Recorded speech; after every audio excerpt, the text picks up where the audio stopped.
আসসালামু আলাইকুম প্রিয় শিক্ষার্থীবৃন্দু। তো তোমরা যারা কৃষি গুচ্ছ ভর্তি পরীক্ষার শিক্ষার্থী রয়েছো, তো তোমাদের যে প্রথম মাইগ্রেশন সময়সীমা তো সেটি কিন্তু শেষ হয়ে গিয়েছে। তো তোমাদের যে ফলাফল তো সেটি কবে প্রকাশ করা হবে তো সেই বিষয়ে কিন্তু একটি নোটিশ প্রকাশ করা হয়েছে। তো নোটিশটি প্রকাশ করা হয়েছে দ্য ডেইলি ক্যাম্পাস। তো নোটিশে বলা হয়েছে কৃষি গুচ্ছের ভর্তি প্রথম মাইগ্রেশনের সময়সীমা শেষ, ফল প্রকাশ করা হবে 6 মে। তো নোটিশটি প্রকাশ করা হয়েছে 3 মে 2025 দুপুর 12:58। তো নোটিশে বলা হয়েছে 2024-25 শিক্ষাবর্ষে কৃষি গুচ্ছভুক্ত বিশ্ববিদ্যালয় ভর্তি প্রক্রিয়া অংশগ্রহণকারী শিক্ষার্থীর জন্য প্রথম মাইগ্রেশন প্রাথমিক নিশ্চয়ন সময় শেষ হয়েছে। যেসব শিক্ষার্থী মাইগ্রেশনের মাধ্যমে প্রাপ্ত নতুন বিশ্ববিদ্যালয় বা বিষয় পরিবর্তন করতে চাননি তাদের মাইগ্রেশন বন্ধ সময়সীমা ছিল 2 মে রাত 12টা পর্যন্ত। তবে এখনও মাইগ্রেশন সুযোগ রয়েছে।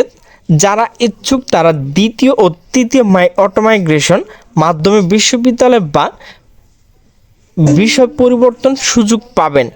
নির্বাচিত শিক্ষার্থীরা অনলাইন ভর্তি ফি হিসেবে প্রায় প্রথমে 10,000 টাকা অফেরতযোগ্য পরিশোধ করে প্রাথমিক ভর্তি কার্যক্রম সম্পূর্ণ করেছেন।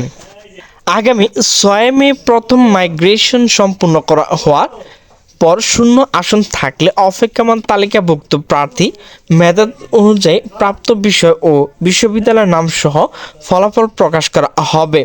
এই তালিকা থাকা প্রার্থীদের 7 মে 10 মে মধ্যে ভর্তি পরীক্ষা 10,000 টাকা অনলাইন জমা দিয়ে প্রাথমিক ভর্তি নিশ্চয়ন করতে হবে। এরপর দ্বিতীয় মাইগ্রেশন শেষ, অপেক্ষমান তালিকা ফল প্রকাশ করা হবে 14 মে। সে অনুযায়ী ভর্তি প্রক্রিয়ার সময় নির্ধারণ করা হয়েছে 15 মে থেকে 18 মে পর্যন্ত। যদি এরপরও আসন খালি থাকে তাহলে তৃতীয় মাইগ্রেশন তালিকা প্রকাশিত হবে 20 মে এবং সে অনুযায়ী ভর্তি চলবে 22 থেকে 24 মে পর্যন্ত। প্রসঙ্গত গত 15 এপ্রিল কৃষি গুচ্ছভর্তি পরীক্ষার ফল প্রকাশিত হয় এবং 22 এপ্রিল পর্যন্ত মেধা ও অপেক্ষমান তালিকা থাকা প্রার্থীদের বিশ্ববিদ্যালয় ও বিষয় পছন্দ দেওয়ার জন্য সুযোগ ছিল। তো প্রিয় শিক্ষার্থীবৃন্দু, তোমরা যারা কৃষি গুচ্ছভর্তি পরীক্ষা প্রথম মাইগ্রেশন শেষ হয়েছে তো তোমরা কিন্তু দ্বিতীয় এবং তৃতীয় যে মাইগ্রেশন সেটি করতে পারবে। তো প্রিয় শিক্ষার্থীবৃন্দ, আমার ভিডিওটি যদি ভালো লাগে তাহলে অবশ্যই লাইক কমেন্ট শেয়ার করবে।